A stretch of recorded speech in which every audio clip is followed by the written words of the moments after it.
Olá pessoal, eu sou o Pacete, editor de Forbes Tech, e esse é mais um episódio da série especial Mentes da Tecnologia. Eu tô aqui com ela, Zaika dos Santos, que em primeiro lugar eu sou seguidor dela, acompanho muito o conteúdo dela sobre tecnologia, inovação, afrofuturismo, tranças, mas eu não vou me arriscar aqui de descrever a trajetória dela, a carreira dela, eu vou deixar que ela se apresente.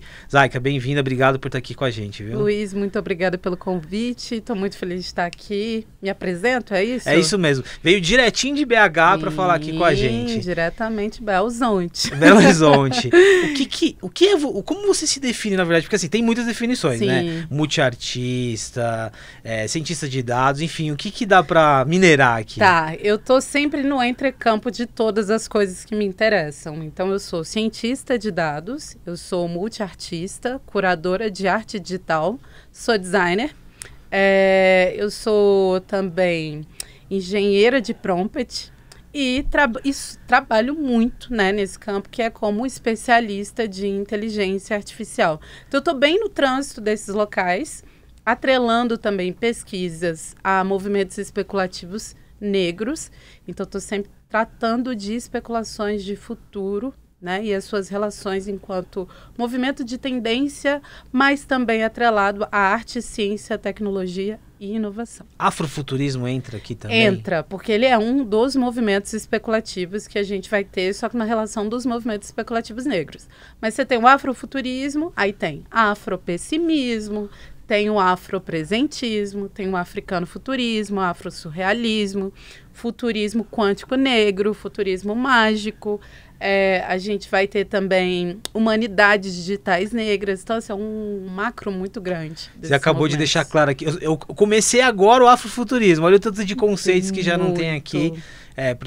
Pra gente entender também que não é simples, né? Conta um pouquinho da tua relação com tecnologia, que antes nos bastidores a gente estava falando um pouco, né, da tua mãe, dos teus pais. Como que começa isso? Tá, minha relação ela começa na infância mesmo, né? Assim, começa a partir da minha mãe me colocar, né, em um curso de datilografia com 9 anos de idade, né? Enquanto estava todo mundo ali na rua brincando, zoando, divertindo. Não digo que a datilografia não me fez divertir, acho que ela me ensinou a entender e pensar a linguagem por outros caminhos, mas ela me colocou num curso para aprender a datilografar em máquina de escrever. Eu tinha 9 anos. E assim, ao mesmo tempo que a minha mãe ela trabalhava com a metalurgia, porque ela era artista antes, cantora, e aí ela vai para o campo que é a metalurgia, né? E é nessa época que ela decide me colocar no curso de datilografia. Depois, na sequência, eu faço secretariado, administração, essas coisas todas, assim. Com 9, 10, 11, 12 anos. E eu ficava assim, o que eu vou fazer com isso tudo? Né? Não tinha muita essa dimensão, assim, o que isso poderia se tornar futuramente. Apesar de também estar tendo sempre ali com ela essa vivência no campo das artes.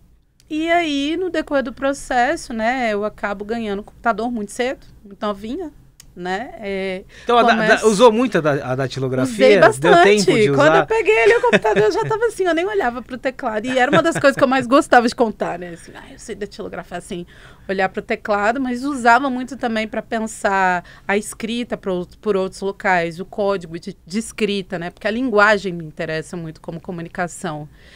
É interessante, eu também fiz datilografia, mas depois eu não usei muito, né? Já veio o computador, mas a datilografia, ela traz um pouco dessa...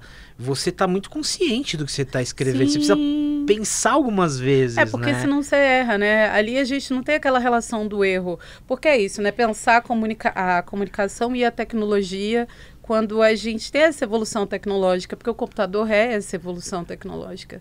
Então, quando era datilografia numa máquina de escrever, você tinha que pensar várias vezes para não errar a palavra, ou para não errar a letra, né? E não confundir ali a palavra. No computador, não. A gente tem o delete. Apertou o delete, ele volta, tá resolvido. Pra mim era um desafio, porque eu sou ansioso. Sim. Só que eu detestava... Imagina, você escreveu um parágrafo aí, errou.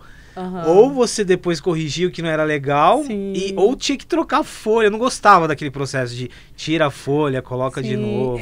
Eu sou uma pessoa que eu gosto tanto da tecnologia analógica quanto da tecnologia digital.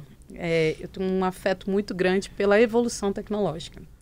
Então, eu gosto desse local da tecnologia analógica, acho que hoje mais para construir uma narrativa que consegue se articular com a tecnologia digital, né?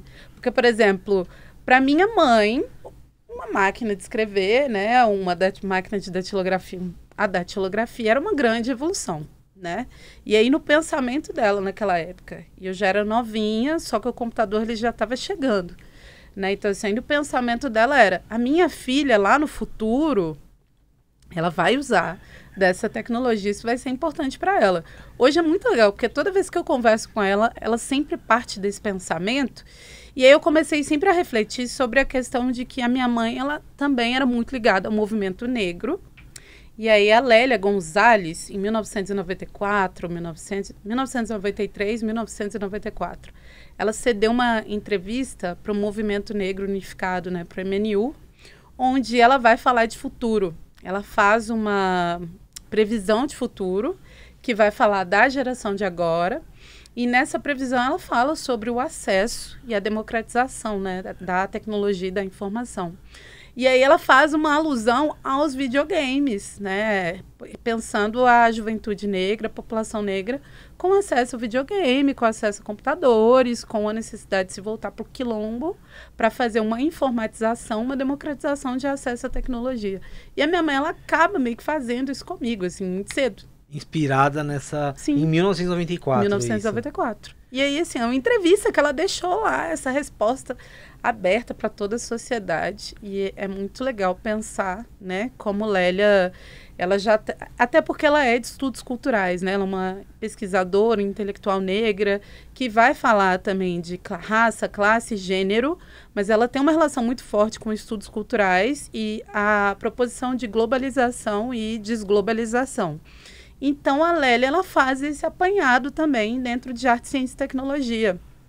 E aí ela deixa isso como uma previsão de futuro que está hoje descrita até no livro dela. Então, assim, toda vez que eu volto nessa produção da Lélia, eu sempre acabo me remetendo ao pensamento da minha mãe, né? Caramba, o que a minha mãe fez? Minha mãe me colocou num curso de datilografia, hoje eu faço toda essa produção, tenho todo esse caminho, todo esse trajeto atrelado à tecnologia. Eu gosto muito dessa conexão que você faz entre o analógico e o digital.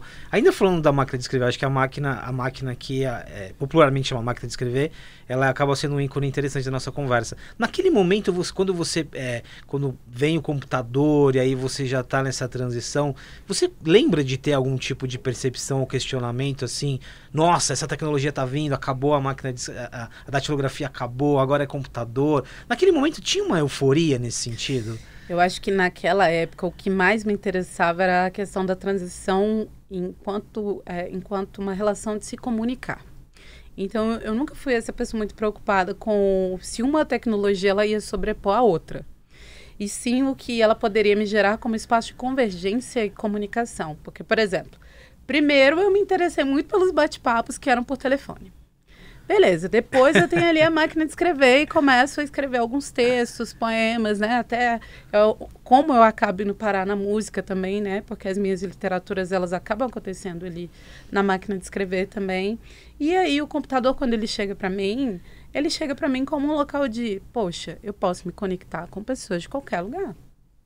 Como que eu faço isso? Qual a possibilidade de fazer isso? Só que aí eu tô falando de uma área diferente, né? Internet de escada, que a gente ficava ali horas, né? Para poder baixar música, para poder entrar no bate-papo, por exemplo, né?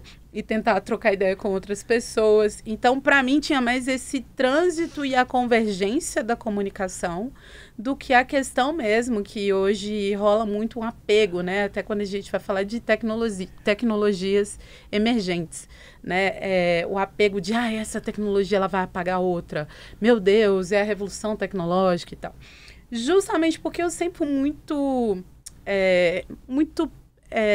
conectado a essa coisa da democratização da tecnologia. Então, eu nunca tive medo da tecnologia. Eu acho que o medo dela talvez faça a gente entender que uma vai sobrepor a outra e faça com que a gente não consiga pensar uma parada muito simples, como uma consegue converger com outra. Né? Porque a máquina de escrever ela acaba convergendo ali com o computador, enquanto processo técnico. Mas as linguagens, né, que surgem a partir de sistemas de computação, a partir de tecnologias de inteligência artificial, porque o computador de fato é isso, né? A gente está falando ali de uma tecnologia emergente, ela me abre outras formas e outras possibilidades. Então, eu começo a pensar por aí, né? Primeiro como, ok, que tipo de linguagem que eu posso ter aqui, com que formas eu posso desenhar com essa linguagem, o que eu posso dizer através dela, com que eu posso me conectar com ela. Então, eram coisas que, para mim, naquela época, abriam muitos caminhos, né? E abriu muito esse lugar de conhecer outras pessoas. Porque, assim, eu sou neurodiversa, sou TDAH. Por mais que eu tinha os meus amiguinhos, as minhas turmas de convivência, né, no meio da rua, eu tava ali brincando com os amigos e tudo e tal, eu sempre fui muito imersiva. Então, eu sempre tinha uma facilidade muito maior de me comunicar com as pessoas através do computador. Então, nessa época, era um meio de comunicação interessante para mim, de conhecer pessoas de diversos lugares, né? Você comentou comigo nos bastidores, falou sobre hiperfoco, Sim. né? É o lado de potencializar a neurodiversidade. A neurodiversidade. Eu penso muito para esse local, assim, TDAH num local de como aprender a utilizar um software novo, né? Hoje, a minha evolução de utilização de software, ela é bem pautada num local conceitual também, mas é pautada num local de funcionalidade. E aí, como que eu faço para aprender? Como que eu faço para que seja útil para mim? Como que eu faço para que seja útil para quem eu presto serviço ou para a sociedade? Então, eu sempre trabalho muito com hiperfoco para poder aprender softwares novos, né? Para poder aprender também conceitos novos, metodologias novas. Então, às vezes, eu fico meio que nesse lugar de o que é a diversão para mim, né? É dar um rolê ou aprender ou ter novos conhecimentos? Hoje eu tenho equilibrado um pouquinho mais, né? Eu tenho dado mais rolês, mas eu acho que na minha juventude era praticamente coletar conhecimento de tudo quanto é tipo de forma, conceito, prática, teoria possível que a gente tinha. A questão do hiperfoco aqui, no caso de ser cientista de dados, ajuda bastante. Para mim ajuda. Ajuda para facilitar entender o que fazer com bases de dados, né? Como raciocinar essas bases de dados. Como fazer a mineração de dados, né? Como pensar quais bases de dados eu consigo coletar para um assunto X ou para um assunto Y. Como isso vai se resultar ali também no meu storytelling final, enquanto raciocínio metodológico, né? Porque é isso, né? Por mais que eu vou fazer uma análise com diversas bases de dados, eu tenho que ter a necessidade de chegar num raciocínio técnico, num raciocínio conceitual e num raciocínio visual. Então, a gente está falando de modelo de negócio. E se o meu modelo de negócio ele não consegue chegar nesses 3 pilares, né, enquanto raciocínio, e até também na ideia de inovação, sem ser aquela coisa de, o que é inovação? É eu inventar a roda?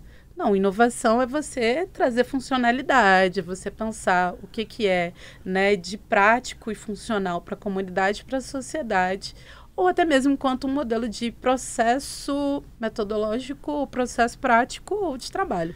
Sabe que essa profissão, cientista de dados, às vezes ela distancia um pouco a gente, né? Uhum. Parece que é uma coisa muito... Caramba, cientista de dados! Mas você descreveu aqui, tem muito de arte, sim, tem muito de storytelling, de construir muitas coisas, que não é só programação e tô ali... Mas é porque a gente... O que eu acho, assim? Foi construído um personagem em cima do cientista de dados, como se ele fosse o nerd antissocial, que não troca ideia com ninguém, que está sempre ali essa imerso. Ideia de isolamento, né? Eu trabalho, cumpro uma tarefa ali. Isso, que está ali imerso, que não socializa com ninguém, que não troca com ninguém.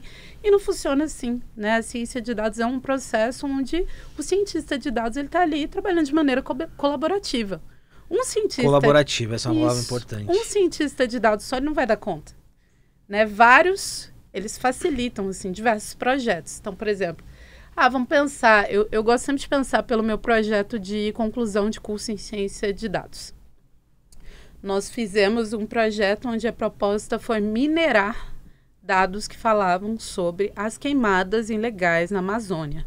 Então, a gente queria fazer uma predição de futuro de como ficaria a Amazônia legal se não tivesse um cuidado, um tratamento, né, em prol dessa queimada que acaba acontecendo, né, dentro da Amazônia legal de maneira ilegal. a gente vai fazer um projeto que, ao mesmo tempo que ele está discutindo o social, ele está discutindo o político, ele também está discutindo o empresarial, ele está discutindo diversidade e inclusão, todas essas esferas. Então, a gente puxou uma série de bases de dados de locais diferentes, né? INPE, Global Fire Data, a gente trabalha com base de dados da NASA, entre outras bases de dados. IBGE também, né? E dados de várias categorias, de né? Várias Clima, categorias, espaço. Várias categorias. Sociedades, dados sociais, enfim, misturamos todos. Para que a gente conseguisse chegar ali nesse local de vamos primeiro tratar esses dados, depois vamos minerar esses dados, depois a gente vai fazer essa predição. Isso de maneira coletiva, né? Por isso que é interessante, porque como cientista de dados, você não está alienado do social, do ambiental. Pelo contrário, você precisa ter uma imersão teórica para conseguir fazer essa... Sim, porque no fim das contas é isso. A gente tinha que fazer um storytelling e levar essa narrativa de maneira coletiva. E aí? Como que a gente apresenta essa narrativa para os estudantes que estavam junto com a gente, para os nossos professores, para a sociedade, para o poder público, para uma empresa? Como isso tem funcionalidade para todas essas pessoas enquanto local prático, né? E é isso, assim, é uma inteligência artificial, um robô que está fazendo ali essa mineração de dados e que vai fazer uma predição de futuro, né? Que vai trazer uma narrativa. E o que a gente está vivendo agora? O aquecimento global. Né? Qual a força que isso tem? Por que a Amazônia tem que estar ali intacta? Né? E por que isso reflete no nosso cotidiano de diversas maneiras? Né? Onde a gente joga um lixo? Né? Como que a gente se entende como sociedade? A quantidade de energia elétrica que a gente utiliza? Saca? Dentre outros focos e outros processos. Então, enfim, eu tenho uma paixão muito grande por trabalhar com dados. E não é uma paixão, assim, só num sentido de pensar tecnologia pela tecnologia. Mas eu sempre fico pensando na época da pandemia, né? E o Covid, e aí quando a gente chega ali na base de dados, que contabilizou a quantidade de pessoas que faleceram durante, eu até entalo de falar isso, né? Durante o processo da pandemia, quantas que tiveram Covid, quantas foram vacinadas, quantas ainda não foram vacinadas. A gente não está pensando dado só pelo dado, não é o número só pelo número. Há uma relação de humanização com o número. A tua emoção deixou isso claro agora, né? É claro, vão ter pessoas que vão analisar o número pelo número, mas não é disso que a gente está falando. Isso, mas a gente precisa ter todas essas possíveis que dado relações. É esse? Qual é a relação que eu tenho com essa pessoa que se transformou num dado? Afinal, esses dados, eles refletem processos sociais, e a gente está falando da população, né? Seja para um comércio, ou seja para um projeto onde ele vai falar só numa vertente de diversidade e inclusão, ou seja só com dados demográficos populacionais. Tudo se reflete em prol da população. Então, se a gente não consegue humanizar os dados, a gente tem um sério problema para utilizar eles também. Isso que você está falando é tão importante, aí mesmo puxando para o lado corporativo, né? Às vezes consumidores, clientes, assim, para o lado do marketing. É isso. Se você não humaniza o marketing, a gente fica nesse chove não molha de frio, do tipo, o que fazer com os dados, o que não fazer. Na verdade, não é sobre os dados, é sobre o cliente. Esse olhar do que você está dando a um cliente que na sua concepção vira um dado. O cliente em si, né? Quando eu falo, por isso que eu falo assim, dados são sobre pessoas, dados, a gente tem uma relação com eles de humanização.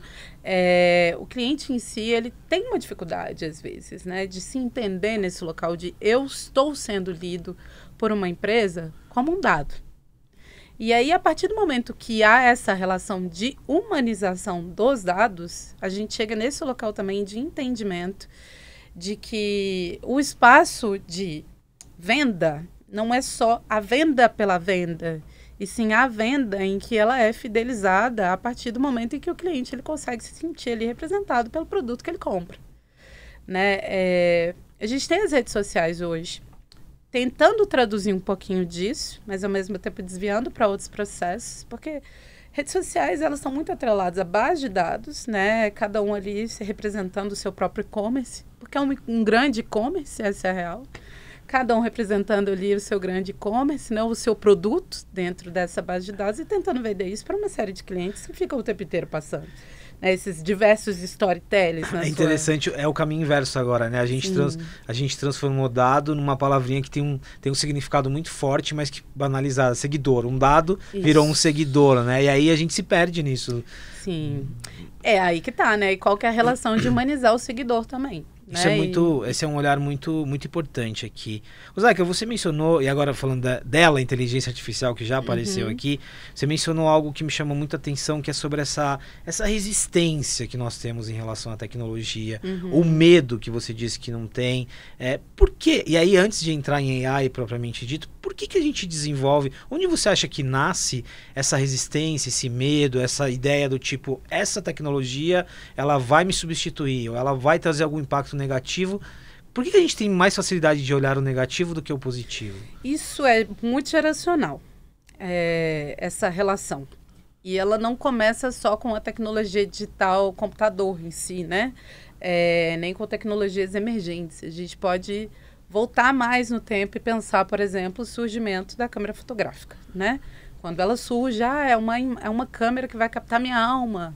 Eu não quero ser fotografada. Enfim, há toda uma conversa e toda uma história que se vende ali por trás disso.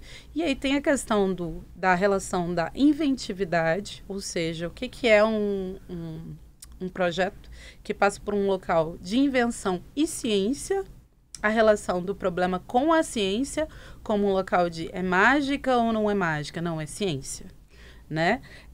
E como isso acaba acontecendo num processo evolutivo, geracional.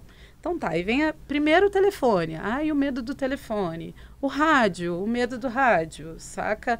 A câmera fotográfica, o medo da câmera fotográfica, a câmera de vídeo, o medo da câmera de vídeo, o dispositivo móvel, o medo da selfie, a grande discussão. Então tem um lado de instintos aí também que sempre vai funcionando. Sim, para cada evolução tecnológica que a gente vai ter, né, para cada uma delas, até que as pessoas consigam se entender com essa tecnologia, quando surge uma nova, uma outra, né, que tem esse processo de aceleração ou de evolução, né, a partir da demarcação de novas práticas ou de novas tecnologias emergentes, há sempre um local de medo. E esse local de medo está muito atrelado ao que é o desconhecido. Como lidar com o desconhecido? Como lidar com o novo? Como lidar com o conceito de inovação? Porque, por exemplo, eu sempre penso muito o rádio. Vamos pensar a era do rádio. A gente tem aqui a era do rádio, ela vai evoluir ali para pro disco, toca-disco, depois a gente vai ter Walkman, vai ter iPod, iPad, ok? Depois a gente tem um dispositivo móvel, e a gente tem, de repente, plataformas... Tudo na nuvem agora. Isso, que trabalham com computação na nuvem e que criam o quê? Modelos de negócio que conseguem reproduzir o que era um rádio, um toca-disco, um toca-CD, né? Só que dentro do que a gente tem ali como a Web 2.0 e usando computação na nuvem. De fato, isso gera uma série de questões, por exemplo, com direito autoral, propriedade intelectual, com utilização, com acesso, mas ao mesmo tempo isso também cria um local de facilidade para a população, porque, ok, veio a internet, como que eu faço? Eu vou baixar lá no Pirate Bay a música, né, que era o que fazia ali em 1990, 1998, por aí vai, a grande evolução dessas plataformas. Quem que eram os detentores dos direitos autorais, né, como eram as grandes gravadoras, né? E aí como que elas acabam criando uma relação, por exemplo, com empresas que têm modelos de negócio onde essas músicas, elas são tocadas dentro da Web 2.0 através de computação em nuvem, mas elas não saem dali. Você não faz o download da música, você faz o download para escutar ali dentro. Então, o seu dispositivo móvel, ele vira o quê? Um toca-disco? Ele vira também um Walkman, dentre outras coisas nesse sentido. Eu acho que é mais essa pegada da inovação, a convergência da tecnologia e como lidar com o que é dito como novo.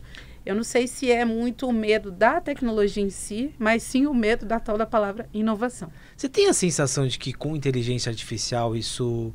E aí eu tô falando agora uma perspectiva massificada, né? Geral das pessoas, não de quem estuda. mas você tem a sensação que na inteligência artificial isso se agrava um pouquinho, talvez porque é mais intangível, né? O exemplo que não dá para comparar a AI com um rádio, por exemplo. A gente tinha ali uma relação material, né? Uhum. Agora com a inteligência artificial essa relação ela não é direta. O que você acha? Assim, por que a AI causa outros tipos de sentimentos, mas que estão nesse grupo também? Tá. Eu gosto muito de pensar... Eu sempre, quando eu começo a conversar sobre inteligência artificial, eu começo já pelo mais grave no pensamento das pessoas, que seriam, por exemplo, os robôs humanoides. E eu não consigo distanciar eles dessa relação do rádio, porque os robôs humanoides... Bom, agora você deixou o mais tangível possível. Robô humanoide, aquele robô que recria a nossa forma humana, né? E aí fazendo coisas que a gente acha que não... E o robô humanoide em si, ele tem uma relação muito direta com arte, porque é uma escultura. Só que, por exemplo, em arte a gente vai ter aí esculturas que elas são feitas com argila, com madeira. E aí se pensa em arte, tecnologia e inovação e ciência, ou seja, um entrecampo das artes, construir esculturas que são feitas com metal, com plástico, né? E aí essas esculturas, na maioria das vezes, elas são modeladas também em 3D. E aí se pensa a locomoção e mobilidade dessas esculturas, como se fosse um teatro de bonecos, que a gente já conhece, que é feito em madeira ali, só que dessa vez não, trabalhando com o quê? Com computação, pensando a inteligência artificial de maneira imersiva, né, como tecnologia emergente. Aí quando se funde esses dois locais, que é a arte, tecnologia, ciência e inovação ali, e a tecnologia emergente como a inteligência artificial, quando se funde, a gente chega aqui nessa relação dos robôs humanoides. Então eu não consigo olhar para eles nesse local de o medo. Mas eu consigo olhar para eles num local de, nossa, que invenção de arte, né? Que projeto artístico inovador, que projeto artístico diferente. Por que o robô, né, ele tenta, então, nessa forma humanoide, reproduzir um local humano? Bom, aí a gente pode voltar para a relação da arte. A arte em si, ela vai refletir aí o local humano. Ela reflete o que a gente vive enquanto sociedade, a reprodução e o espelhamento da nossa imagem. Antes da fotografia já tinha pintura, e a pintura ela era a representação, era a proposta de se autorrepresentar. E aí, quando a gente vai vivendo essas evoluções, tanto tecnológicas, que envolvem aqui esse espaço imersivo, porque não tem como, quem produz robô humanoide, né? Quem produz inteligência artificial humanoide é sempre lido nesse campo de arte, ciência e tecnologia. Então, quando a gente vivencia isso, a gente só vai vivenciando também esses processos evolutivos dessas técnicas e dessas artes e tecnologias em si. Tem um lado aqui interessante aí, a ficção científica, né? Total. Que a ficção científica tem um papel muito bom para nos ajudar em vários aspectos, mas ela também tem uma contribuição negativa, que é o lado, talvez, distópico, o lado de a gente tem a ideia, para quem não está muito inserido, do robô humanoide sempre destruindo, tomando lugar, é muito sobre isso, né? Mas é interessante ter a sua perspectiva também, né? A perspectiva da arte, a perspectiva da representação e a perspectiva do humano ali, talvez com elementos e de construção diferentes do que a gente vê em esculturas e por aí vai. Mas é que tá, a ficção científica ela é sempre usada também nesse local do campo das artes. A literatura em si está dentro desse campo, que é o campo das artes. E aí há a ideia de se fazer especulações e predições de futuro num local de distopia, de, ok, robôs humanoides vão acabar com a sociedade, vão acabar com a humanidade, a gente tem que sentir medo dessas tecnologias. Tecnologias imersivas, elas vão roubar os nossos emergentes, né? Elas vão roubar os nossos empregos. Não. A tecnologia, ela não, uma inteligência artificial, ela não pensa por si só. Ela precisa de uma base de dados muito grande para ela conseguir desenvolver um raciocínio. E essa base de dados ela é sempre modulada por um ser humano. Essa ideia, uma das categorias de AI é a superinteligência, né? Que é essa ideia de... aqui é difícil fazer essa pergunta porque é ciência barra a sua percepção. Mas você acha que a gente vai chegar nessa superinteligência? Eu acho que a computação quântica está indo um pouquinho para esse caminho, mas ainda está muito distante para a gente chegar lá, porque é isso, né? Tecnologia emergente. A inteligência artificial, de fato, ela ainda precisa muito do humano para que ela não consiga te dar resultados errados. né? E aí a gente tem outros problemas, por exemplo, como o viés inconsciente, né? Que é o que mais acontece dentro de inteligências artificiais, sejam elas com quais funções for, né? Porque quando a gente está falando da computação em nuvem, está falando de software, está falando de modelos de negócio que acabam rodando ali dentro da Web 2.0, a gente também está falando de inteligência artificial enquanto processo de funcionalidade. E esses dados, eles são coletados o quê? São dados humanos. Como que a sociedade, né, vai trazendo ali também esse viés que já está nela enquanto corpo, enquanto forma, para esse espaço digital. Ou seja, todos os problemas que a gente tem como sociedade são transferidos para aí. São transferidos para o espaço digital, mas é aí que está o problema. Um sistema de aprendizagem, o que ele consegue aprender, né, a partir disso? Racismo, o que ele consegue aprender? Homofobia, capacitismo, gordofobia, machismo, entre outros processos que estão nesse local.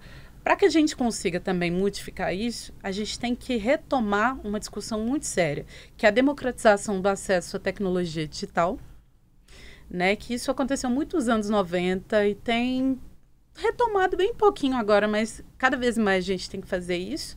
E também ter a diversidade profissional como um local de espaço emancipatório, ou seja, profissionais mulheres no campo da tecnologia, a gente precisa de profissionais PCDs, profissionais LGBTQIAP+, profissionais pretos, profissionais que são indígenas, porque não tem como se pensar uma tecnologia emergente que vai dizer de uma população inteira, de uma sociedade inteira, sem que ela toda esteja construindo. A partir de... Exatamente.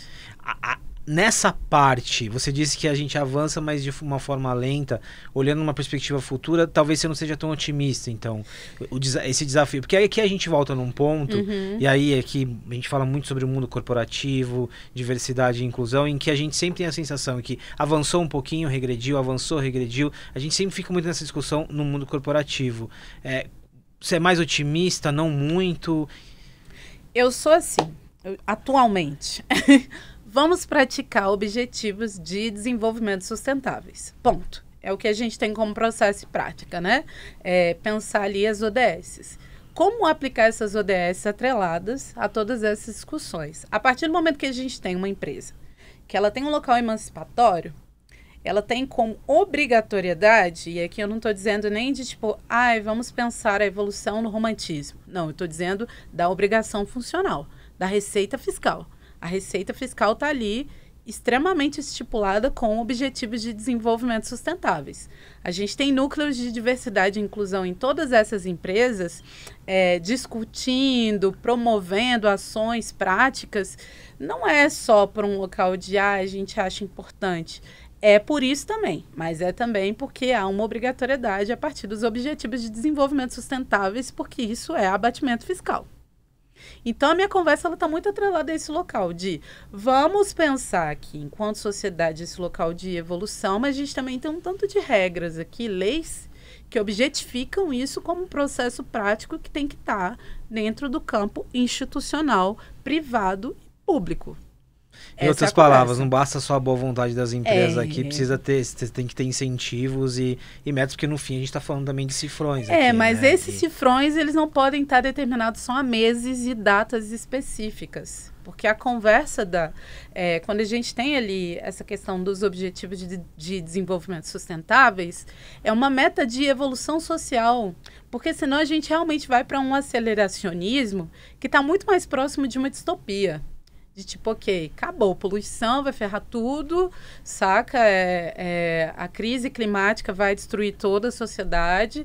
Tá, e para a gente fazer essa contenção, a gente vai ter que trabalhar de maneira coletiva enquanto população, enquanto sociedade, enquanto uma tríade, que é o poder público, o poder privado e a sociedade civil. Não tem como fugir desse local. Você mencionou as ODS, e aí eu tô lembrando agora, em janeiro de 2024, durante o Fórum Econômico de Davos, inteligência artificial apareceu ali, ela apareceu também listada como um dos grandes desafios aí da humanidade, mas ela apareceu ali, muitos líderes, muitas lideranças falando sobre AI, obviamente, muito sobre uma perspectiva branca ainda, né?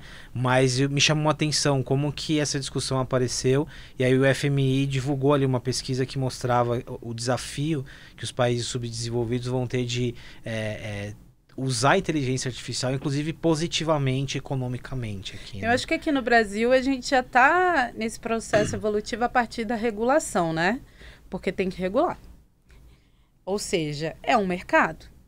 E todo mercado ele vai ter aí os seus pós e contras. Então, a gente tem esse local primeiro, que é a regulação das inteligências artificiais, que é a discussão que tem acontecido mais recente. Bom, esse ano passado, quer dizer, 2023... 2023, é. Já estamos em 2024. Eu fui curadora da Semana de Inovação do ENAP, né, do governo brasileiro. E essa semana, de fato, que é uma das maiores semanas de inovação da América Latina e do serviço público, ela trouxe ali esse local de conversa e de interação, tanto do poder público, quanto do poder privado, quanto da sociedade civil, tendo como eixo central de discussão inteligência artificial, como regulação, como prática, né, e como funcionamento. Ao mesmo tempo que hoje também, a ANDP, que é o órgão que faz a regulação da Lei Geral de Proteção de Dados, eles fizeram um sandbox de inteligência artificial. Então, eles são com uma proposta. Fizeram até uma consulta pública até o final do ano passado para que esse sandbox, né, ele acontecesse de maneira a regular também a inteligência artificial, mas de maneira também que fosse uma experimentação coletiva enquanto empresas, né, que conseguissem ali, que tivessem essa utilização. Então, acho que, ao mesmo tempo que a gente está com um atraso nessa conversa, porque até então essa lei não foi regulada, né?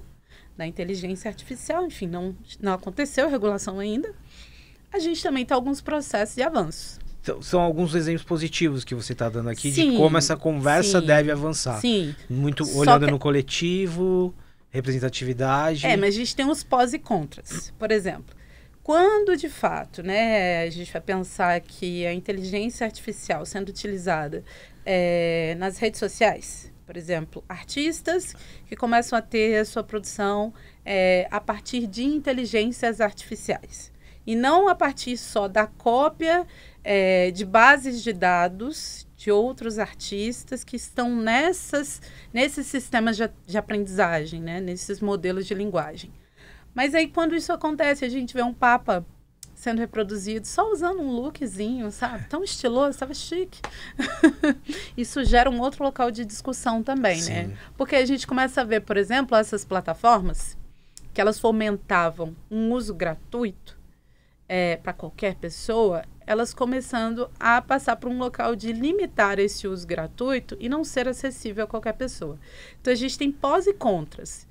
Porque se não é acessível a qualquer pessoa, como é que a gente vai discutir democratização do acesso a tecnologias emergentes? Essa inteligência artificial ela vai ser acessível para quem?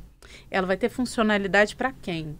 Né? Como que a gente está determinando isso? Estamos determinando como pessoas que são entendidas no campo da tecnologia, né, que somos estudiosos, pesquisadores e tal, beleza. A gente pode usar essas tecnologias, a gente sabe como elas funcionam.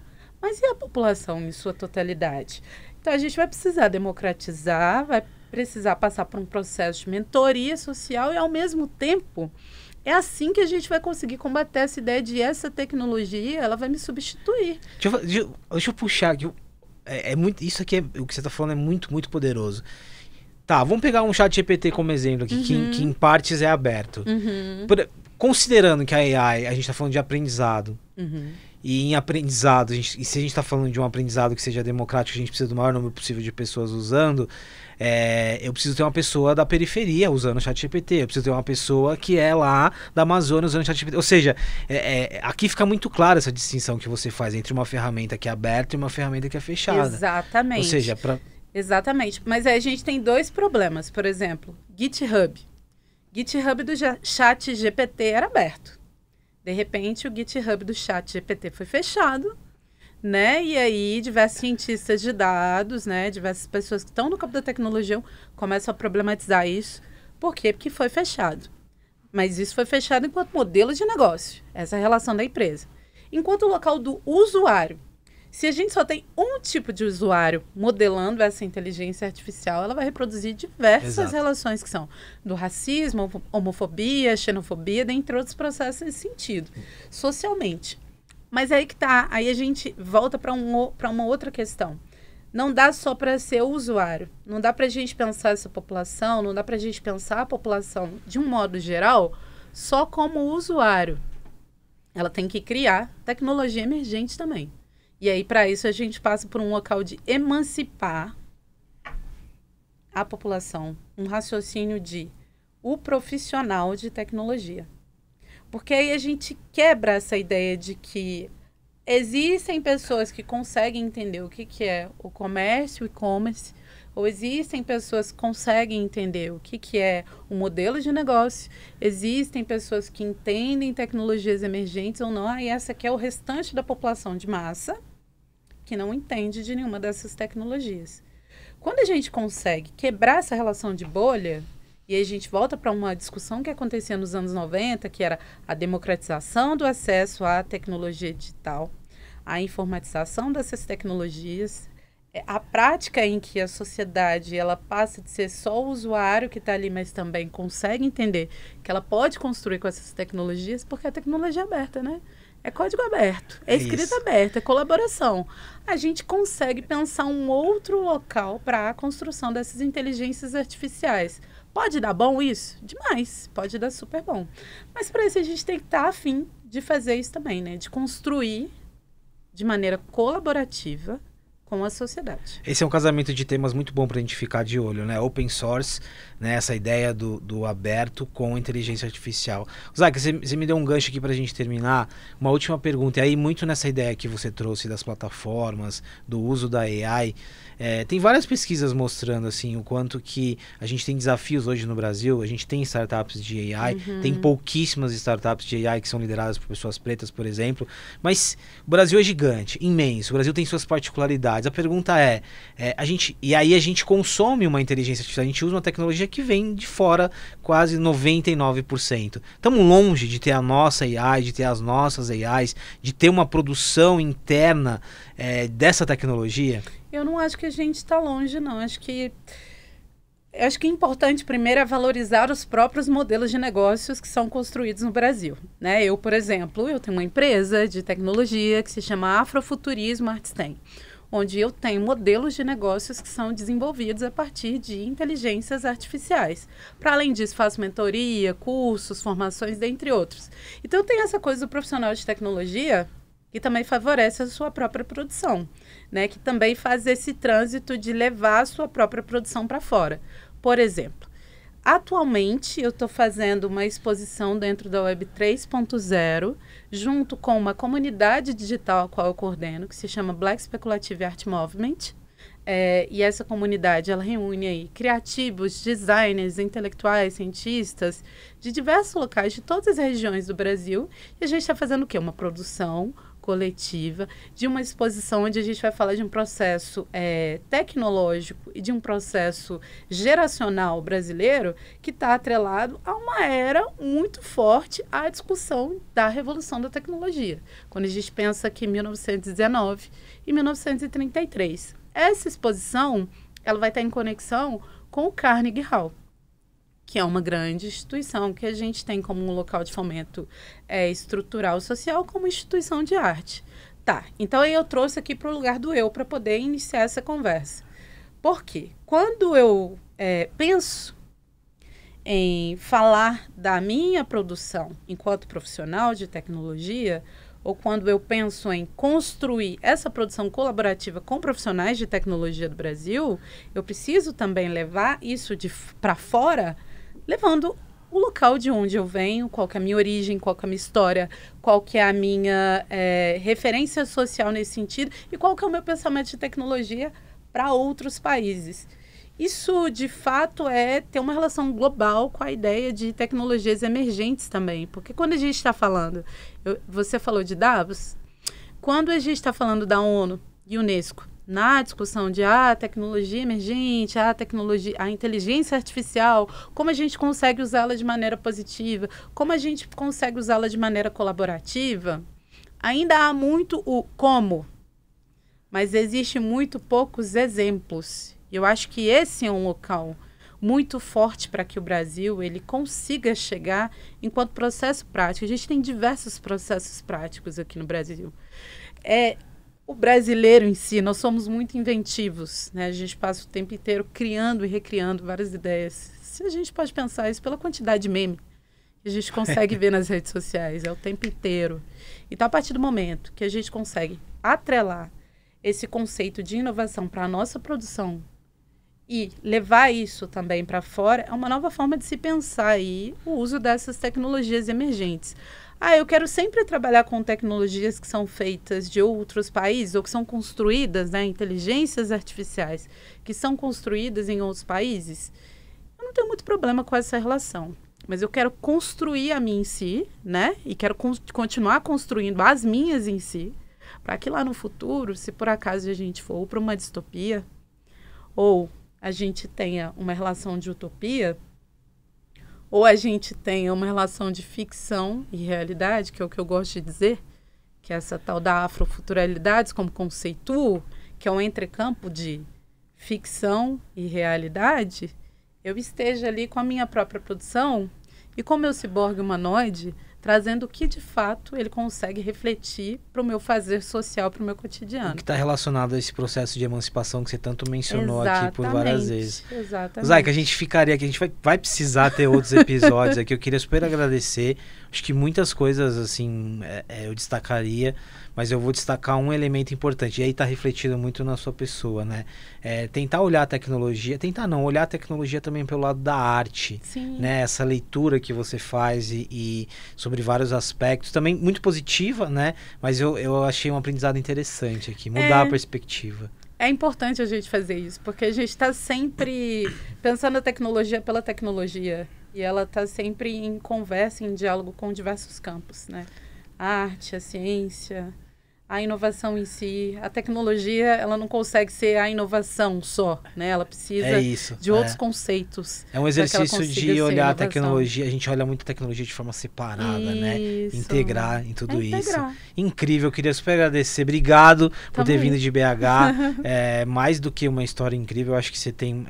a sua trajetória mostra como que a gente pode ser multidisciplinar e pode conectar muitas coisas. Obrigado de verdade, Zayka. Tamo junto. E para finalizar, essa trança é uma tecnologia. É outro episódio que a gente poderia só falar, hein, sobre tranças. Total. Mas aí eu convido você a seguir a Zayka dos Santos no Instagram. Qual que é o arroba lá? É @Zayka dos Santos ou @Afrofuturismo Arte e STEM. E ali você vai entender bastante também por que ela mencionou aqui as tranças. Muito obrigado. Valeu.